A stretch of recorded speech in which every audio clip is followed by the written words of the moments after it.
Muraho, tubashimiye kuba mukomeje gukora subscribe, share na like ku biganiro byacu.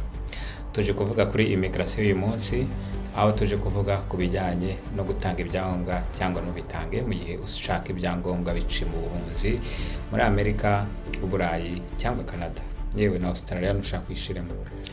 Reka tubabwire abantu benshi bagiye gushaka ibyangombwa baribaza bati nanga ibyangombwa cyangwa simbitange.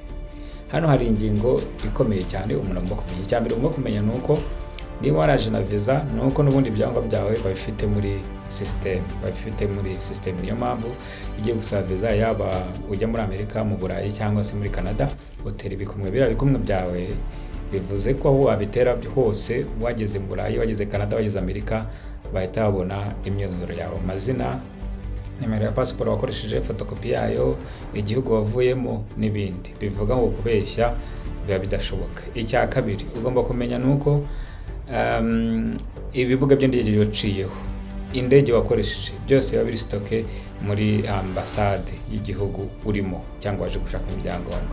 Mu yandi magambo bivuga ko kubahisha ikintu kiri physique, passport iri physique, impapuro ndetse na visa waziho, ariko ntabwo wubahishe mu by'ukuri imyirondoro yawe mu gihe wateye ibikumwe cyangwa watanze ibikumwe biri digitale nyine n'ibindi byangombwa watanze by'amazina niba udashaka kuyahindura uri gusaba ibyangombwa. Icyo ni kimwe. Icya kabiri, uramutse winjiye mu buryo butemewe n'amategeko, winjiye ku mupaka w'ubutaka muri ibyo bihugu cyangwa kuri iyo migabane, aho ni ibindi kutababwiza ukuri aho wavuye n'ibyo wakoze, aho birashoboka ko rwose batabimenya, no kutabaha ibyangombwa bishobora kugufasha, ariko sinyeka ko mu gihe waje na visa kandi ufite ibyangombwa ibyo ari cyo byagufasha. Dukomeze rero. None nanga ibyangombwa cyangwa simbitange, ukurikije iyo definition yiyo tumaze gutanga, ubwo birumvikana niba ushobora gutanga ibyangombwa cyangwa udakwiye kubitanga. Reka tuvuge icyambere cyo gutanga ibyangombwa. Gutanga ibyangombwa bifasha iki? Gutanga ibyangombwa bifasha kuba ufite identification yemewe n'amategeko.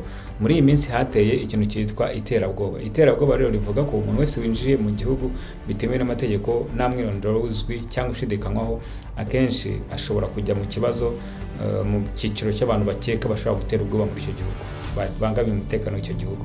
Icyo gihe dosiye yawe iratinda bakayiterera iyo, ukabura uburyo ukora, ibyangombwa byo gukora bikabura, ibyo kubaho bikabura, yewe ukabushize mu kangaratete. Icyo ni kimwe.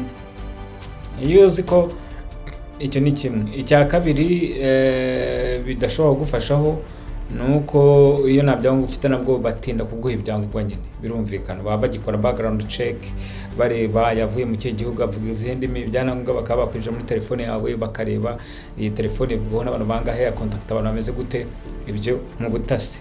Nta mpamvu rero kwishira mu bintu by'ubutasi kandi bikomeye. Abantu benshi banga gutanga ibyangombwa batazi ko ibyangombwa ari ingenzi kubitanga, ahubwo ikintu gikonta wagakwiye kuba witaho. Niba uzi kutizeye inkuru yawe, inkuru yo guhunga kwawe, impamvu yatumye uhunga, ibyangombwa kubitanga cyangwa kutabitanga ntacyo byakumarira. Ikintu nakugiraho inama ni iki: ita ku nkuru yawe y'ibyo wahunze, y'ibibazo ufite n'impamvu uri muri icyo gihugu, naho ubundi ibyangombwa kubitanga bizagufasha niba ufite inkuru nziza.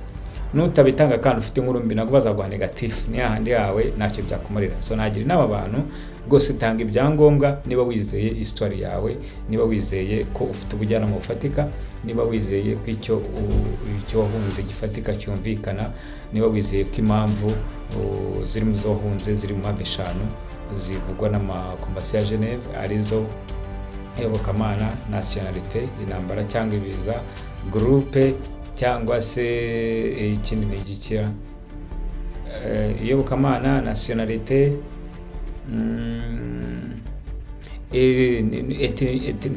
ethnic group, ibintu bijyanye n'amoko, iyobokamana, amoko, nationalité, membership ya groupe runaka, ibiza cyangwa intambara. Ibintu 5. Niba uzi ko inkuru yawe ihura n'ibyo, rwose tanga ibyangombwa, nta kibazo, ntacyo bigutwaye, nta n'icyo bazagutwara, kuko nawe uzagusubizayo, nawe uzakudeporta, kandi ufite histoire nziza, ngo bazahita baguha ibyangombwa batanashidikanya ku mwirondoro wawe, ibintu bihita bigenda neza. Ikibazo kivuka iyo utizeye histoire yawe. Ni nayo mpamvu abantu baba batinya ngo ntabwo ibyangombwa ukundi porta ngo bizoroha cyangwa kusubiza ngo bizoroha. Reka da, niba ufite histoire nziza rwose tanga ibyangombwa bizanagufasha bahita baguha ibyangombwa nabo vuba. Tanga passport yawe, tanga irangamuntu yawe, niba utanabifite utanga ifotokopi nta kibazo rwose, kuko ubundi ibikumwe byawe biba biri muri ambasade. Ariko niba utizeye histoire yawe niyo mpamvu bazagusubizayo, kuko basubizayo umuntu iyo bamaze kwiga ubusabe bwe, hanyuma ibyangombwa bye bagasanga ntabwo bikwiriye bakamudeporota. Yabahaye passport rero urumva ko nyine biborohera kumudeporota. Ariko utayibahaye nabwo urumva uri muri limbo, bigusaba kubabwiza ukuri kugira ngo nibura none apiringa bakubaza urinde uva he mu kihe gihugu, bakubaza indimi z'icyo gihugu, abantu baho bagukoresha interview kugira ngo namenye n'igihugu. Rero iyo bagutahuyeho ko wabeshye n'ubundi ibisubizo biba ari bya bindi, ni negative. Rero reka mbabwire, niba uri mu Burayi, Amerika cyangwa Canada, ukaba wibaza nanga ibyangombwa cyangwa se bitange, uku niko kuri. Niba history yawe uyizeye, inkuru yo kubara ibyo wahunze uyizeye, tanga ibyangombwa, ibyo nta kibazo nawe uzakudeporota. Niba utayizeye kandi wibitanga, kuko n'ubundi bazakudeporota. Niba shaka kudeporota utayizeye uzayikora utsindwe, numara gutsindwa bashaka kudeporota basange nabyo wabahaye. Rero nabagira inama, niba ufite ibyangombwa ita kuri histoire yawe, shaka umuntu kugira inama, turahabaye rwose twakugira inama, maze ukajya no gukora interview ufite confidence ko ibyangombwa ubone byanze kunze nta kibazo cyo kudeporota, bityo no kubima ibyangombwa, kubima passport yawe cyangwa kuyihisha cyangwa kuyitsimba cyangwa kuyita, ibyo nibigira icyo bimara. Murakoze, umunsi mwiza. Niba ushaka kuduhamagara twandikire kuri guteranya 49 1 5 2 18 10 6 cyangwa se kuri guteranya 1 6 1 6 3 18 6 7 8 4 niba uri muri Leta Zunze Ubumwe za Amerika. Bye bye, mugire umunsi mwiza. Iyi ni ya time, ni wa mwanya wa immigration n'uburyo wabona amahirwe ya visa, ibyangombwa byo gukora, gutura, kuba i Burayi, Amerika cyangwa Canada. Bye bye.